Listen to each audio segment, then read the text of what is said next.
శరన్నవరాత్రి మహోత్సవాల్లో భాగంగా అమ్మవారు మహాచండీదేవి రూపంలో మనకు దర్శనమిస్తారు.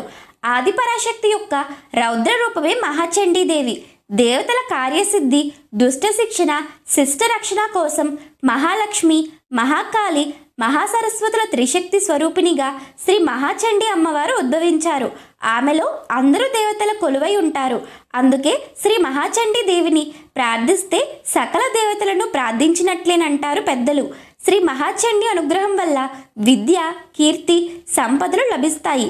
శత్రువులు మిత్రులుగా మారతారు. ఏ కోరికలతో అమ్మవారిని ప్రార్థిస్తారో ఆ కోరికలన్నీ సిద్ధిస్తాయనేది భక్తుల విశ్వాసం.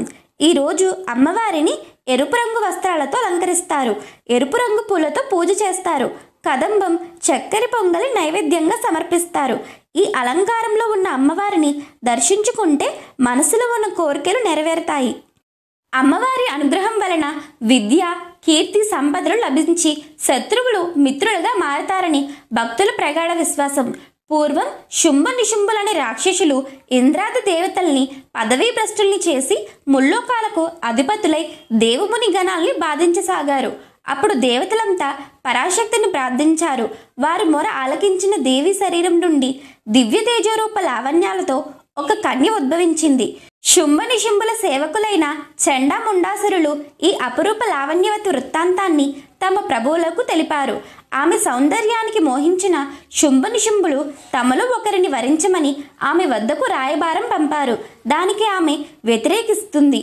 తనతో యుద్ధం చేసి తనను జయించిన వారిని గాని, తనతో సమానమైన బలపరాక్రమాలు కలిగిన వారిని గాని తాను పెళ్లి చేసుకుంటానని ఆ కన్య బదులు చెప్పింది.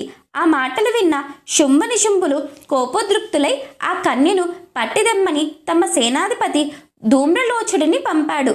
తనపై దండెత్తిన ధూమ్రలోచుడిని, అతని సైన్యాన్ని దేవి సంహరించింది.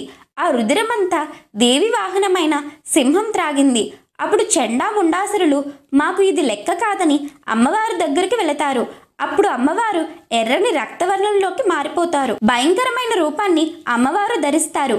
అప్పుడు అమ్మవారి క్రోధం నుండి చండికాదేవి ఆవిర్భవించి ఆ చండముండాసురులను హతమారుస్తుంది. ఈ వార్త విన్న శుంభ నిశుంభులు చతురంగ బలాలను సమకూర్చుకొని దేవిపై యుద్ధం ప్రారంభించారు. వారిని చూడగానే దేవి తన నుంచి మహాశక్తిని ప్రసరింపచేసి భూమధ్యం నుండి ఖడ్గం, పాశం మొదలైన ఆయుధాలను సృష్టించి వాటితో రాక్షస గణాల్ని, శుంభ నిశుంభులను నిమిష కాలంలో హతమార్చింది. ఈ విధంగా చండాసురుడనే రాక్షసుడిని సంహరించింది కాబట్టే అమ్మవారిని చండి అని పిలుస్తారు.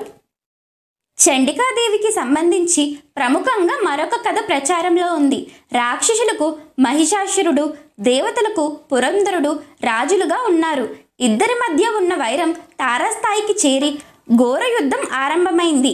ఆ యుద్ధం ఒక పట్టాన ముగియలేదు. అనేక సంవత్సరాల పాటు కొనసాగింది. కానీ చివరికి రాక్షసుడు గెలిచి దేవతలు ఓడిపోయారు. దాంతో రాక్షసరాజు మహిషాసురుడు దేవతల సామ్రాజ్యాన్ని ఆక్రమించుకుని దేవేంద్రుని సింహాసనం అధిష్ఠించాడు. ఇంద్రునితో సహా దేవతలందరికీ ఘోర పరాభవం జరిగింది. వారంతా బ్రహ్మదేవుని నాయకత్వంలో శివకేశవుల వద్దకు వెళ్ళి తమ బాధలను వివరిస్తూ రాక్షసులు తమను ఎన్ని కష్టాలు పెడుతున్నారో, వారి దౌర్జన్యం ఎంత పెచ్చుమీరిందో, తాము ఎంత నరకయాతన అనుభవిస్తున్నారో వివరించారు. ఇక ఆ అవమానాలు భరించలేమని తమను రక్షించాలని మొరపెట్టుకున్నారు.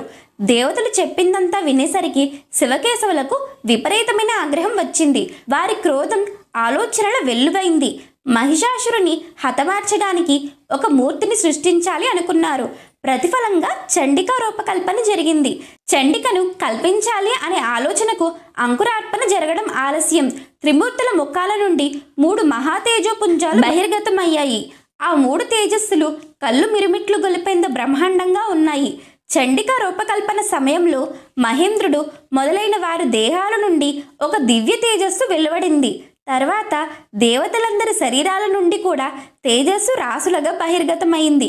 అటు త్రిమూర్తులు, ఇటు తక్కిన దేవతల నుండి వెలువడిన మహాతేజస్సు అంతా కలిసి ఒక స్త్రీ రూపం అవతరించింది. సహజంగానే ఆ నారీమూర్తి మహోత్కరమైన దివ్య తేజస్సుతో ముల్లోకాలు ప్రకాశవంతమయ్యాయి. అలా మూర్తిభవించిన వదనంలో శివ తేజస్సు, కేశాలలో యమ తేజస్సు, చేతుల్లో విష్ణుమూర్తి కాంతి, జగనంలో వరుణి కాంతి, నితంబ భాగంలో పృథ్వీ తేజము, ఇంకా బ్రహ్మదేవుడు, చంద్రుడు, ఇంద్రుడు, సూర్యుడు, కుబేరుడు, అష్టవసువులు తదితర సర్వదేవతల ప్రకాశాలు కలిసి అసమాన ప్రతిభావంతురాలిగా ఏర్పడింది.